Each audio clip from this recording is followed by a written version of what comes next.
Chandrasekhar Gupta and we are discussing programming concepts. Till now, we have seen procedure-oriented programming. Now, let's try to talk about object-oriented programming language.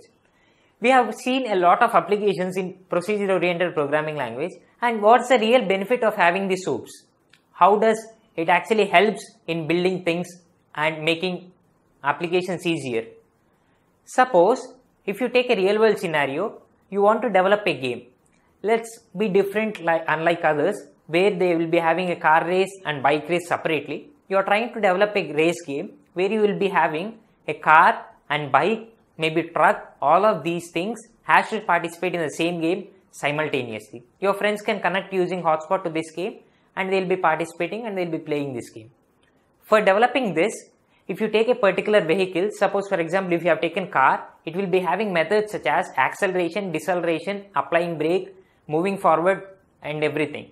You just need to write a function such that whenever I press the up arrow in the acceleration, the car has to accelerate and move forward. Whenever I press the back arrow or down arrow, the car has to slow down. Similarly, the same methods will be applicable for bike as well and truck as well.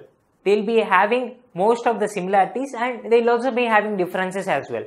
The differences can come in terms of its design. It will be having this much capacity or this much mileage. For example, if you take a car, whereas it comes different when it comes to bike or truck. If you take this scenario, you want to write the program, it will be better or beneficial if you try to group all the required information for a particular vehicle. Whenever I talk about grouping, you might have recollected a specific term called as structures. We have already discussed about structures where we try to group all the required details about a particular entity.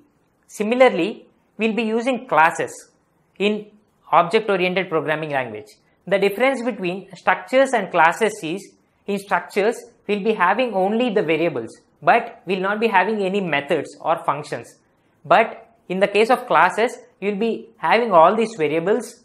In addition to this, you will also be having the methods like acceleration, deceleration, everything can be a specific method. All of this can be associated with a particular entity. If you take a car, it will be having all of these methods. That is a class.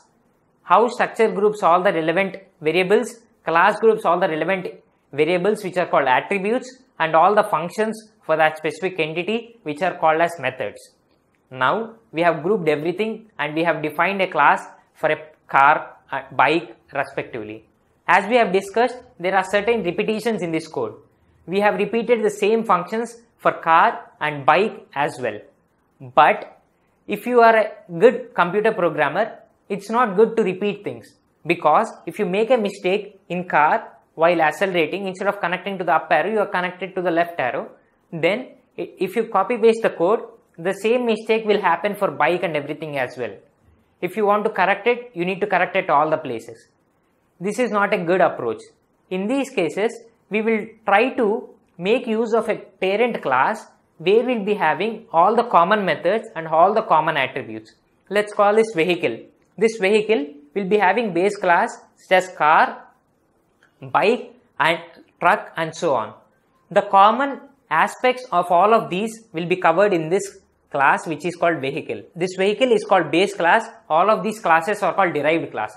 This concept of using the methods from the base class to the derived class is called inheritance.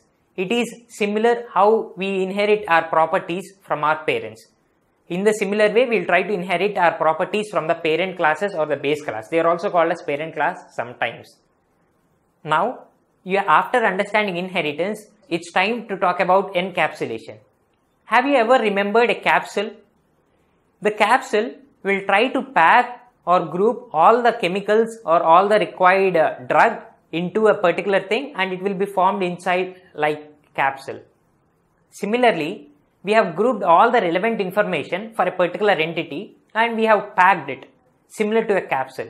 The concept of packing or grouping all the relevant information, packaging related things together is called encapsulation. We have to talk about one more term which is abstraction. That is, suppose if you are running a hospital.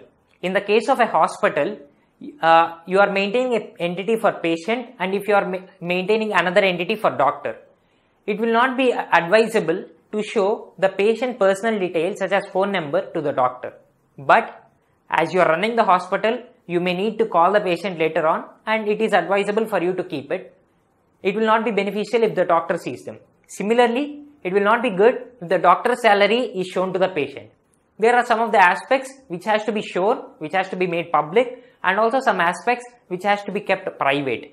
We can bring this feature into our programming language in object-oriented programming with the help of access modifiers. They are public, private, and protected. If it is public, it will be visible to everyone. If it is private, it will be visible only inside that entity. If doctor is a specific entity, his salary and his personal details will be visible only to the doctor. That is private. If it is protected, we have seen a base class which is vehicle, and we have seen derived classes such as car and all of this.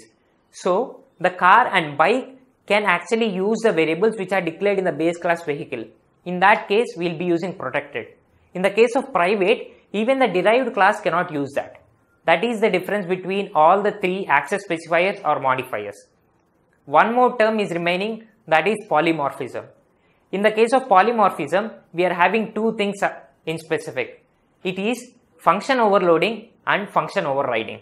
In the case of function overloading, which will be achieved at compile time, we will be having a function, and we will be having one more function with the same name but with different number of arguments. In the case of first function, we will be having 2 arguments. In the case of second function, we will be having 3 or 4 arguments. Or in some cases, the order of arguments can also change for function overloading. But in the case of function overriding, which is achieved at runtime, you will be having a base class, you will be having a derived class as well, and if you want to implement some different functionality for this derived class, you will try to override, or you will try to give another definition to the function which you have already defined in base class. This concept is called function overriding. We have talked about lot of terms, and the entire concept of this object-oriented programming language falls under the category of all these terms. I hope I gave a brief overview of all the required terms which will be sufficient for you to move further. Goodbye.